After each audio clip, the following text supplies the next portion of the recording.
Assalamualaikum warahmatullahi wabarakatuh dan salam sejahtera. Diharap semua pelajar tingkatan 3 Ibnu Sina berada dalam keadaan sehat walafiat. Jadi pada hari ini kita akan teruskan lagi kelas kita secara online ya untuk tajuk kita yang pertama iaitu perwakilan data. Disebabkan para pelajar belum mempunyai buku teks, jadi cikgu akan berikan nota ringkas serta penerangan-penerangan ringkas mengenai apa yang perlu kita pelajari lah ya semasa pembelajaran secara online. Okey, jadi untuk tajuk yang pertama iaitu perwakilan data ni, yang ini dia berbeza dengan topik perwakilan data yang telah kita pelajari di tingkatan 1 dan tingkatan 2. Di mana kalau tingkatan 1 dan tingkatan 2 dulu, kita lebih fokus kepada perwakilan data dalam bentuk perwakilan nombor, ya, nombor perduaan, nombor perlapanan, nombor perpuluhan, nombor per-16an. Okey. Cuba pelajar perhatikan gambar yang cikgu paparkan ini. Ya, okey, gambar ini merupakan satu gambar yang menggunakan pelbagai jenis simbol.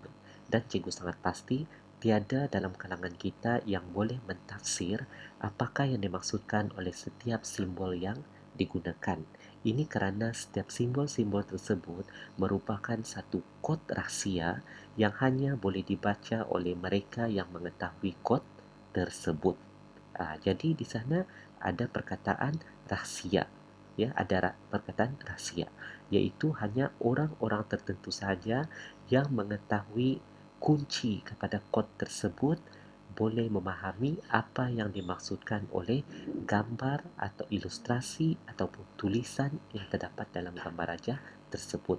Dan dalam gambar rajah ni kalau kita lihat, yang ini adalah satu contoh tulisan hieroglif dalam masyarakat Mesir purba.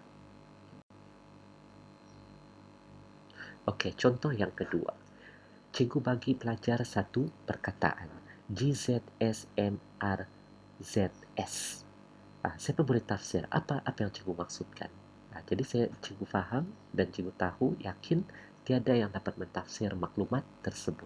Tapi bila cikgu bagi tahu kunci untuk mentafsir maklumat tersebut adalah susunan abjad disongsangkan. Maksudnya disongsangkan ni A adalah abjad awal, Z adalah abjad akhir. Jadi maksudnya Z akan jadi abjad awal dan A akan menjadi abjad akhir.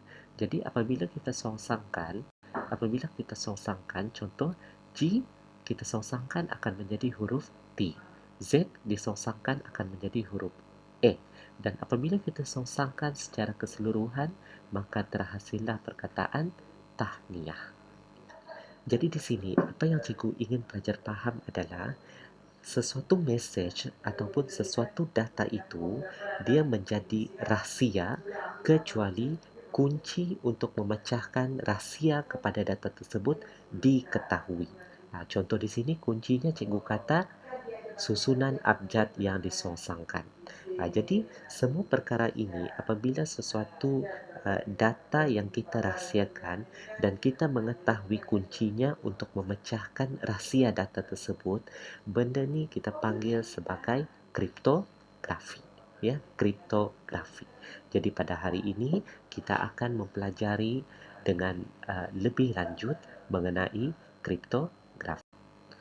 Okey, so hari ini kita akan mempelajari tentang apakah maksud kriptografi serta mengenal pasti 4 kepentingan kriptografi dalam perkhidmatan perkomputeran.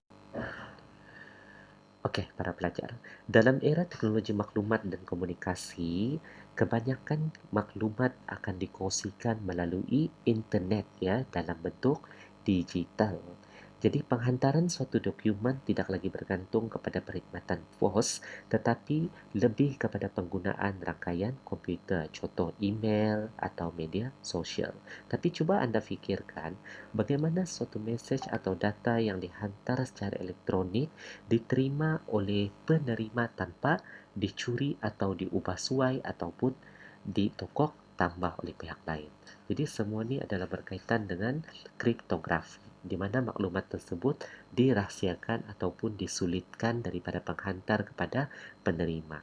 Jadi, jika penerima yang tidak sepatutnya membaca maklumat tersebut, mereka tidak boleh baca kerana maklumat tersebut telah disulitkan.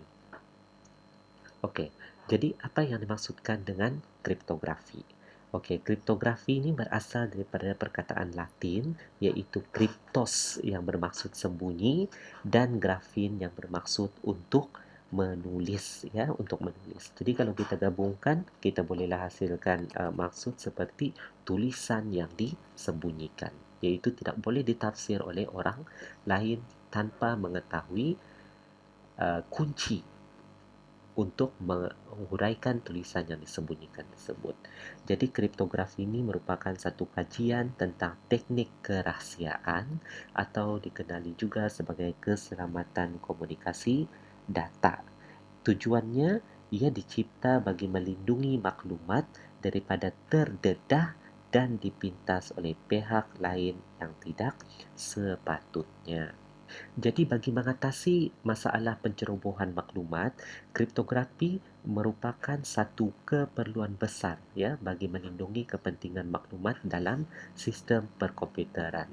Contohnya maklumat akaun bank, ya, maklumat-maklumat tentang kad pengenalan, maklumat-maklumat tentang password, semua itu dilindungi oleh kripto dengan menggunakan teknologi kriptografi. Okey, jadi tujuan kriptografi dalam perkomputeran yang pertama adalah untuk melindungi maklumat atau data daripada terdedah dan dipintas oleh pihak lain. Yang kedua, bagi melindungi maklumat atau informasi daripada pencerobohan maklumat oleh pihak-pihak yang tidak sepatutnya. Dan yang ketiga, bagi menjaga kerahsiaan maklumat serta mengelakkan sebarang penyamaran atau penipuan.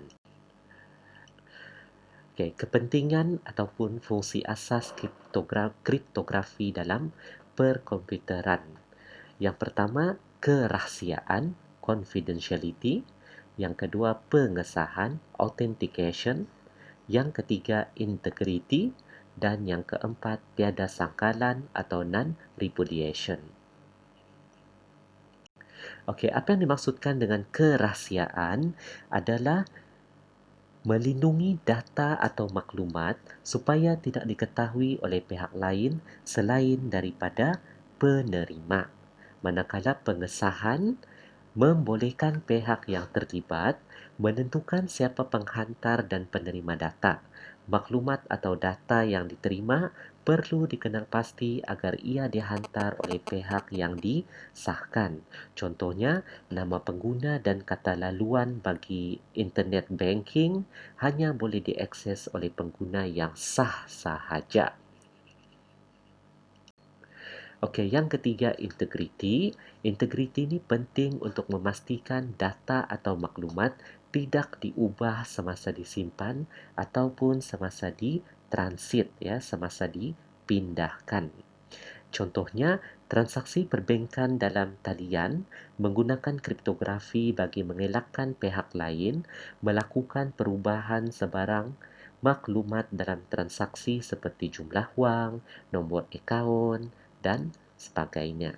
Dan yang terakhir adalah tiada sangkalan, non-repudiation. Kepentingannya bagi memastikan pihak terlibat tidak menafikan mereka adalah pihak yang menghantar dan menerima data atau maklumat tersebut. Okey, kelas. Jadi, secara kesimpulannya, penggunaan kriptografi ini adalah penting bagi menjaga kerahsiaan maklumat serta mengelakkan sebarang penyamaran atau penipuan daripada berlaku. Okey, jadi itu sahaja untuk pembelajaran kita pada hari ini, iaitu maksud kriptografi serta empat jenis serta empat kepentingan perkhidmatan keselamatan data kriptografi.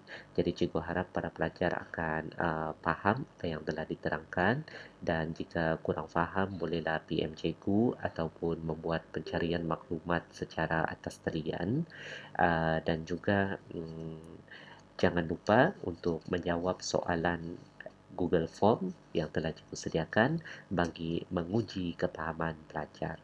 Jadi itu saja untuk kelas pada hari ini. Kita berjumpa lagi pada minggu hadapan. Sekian, terima kasih.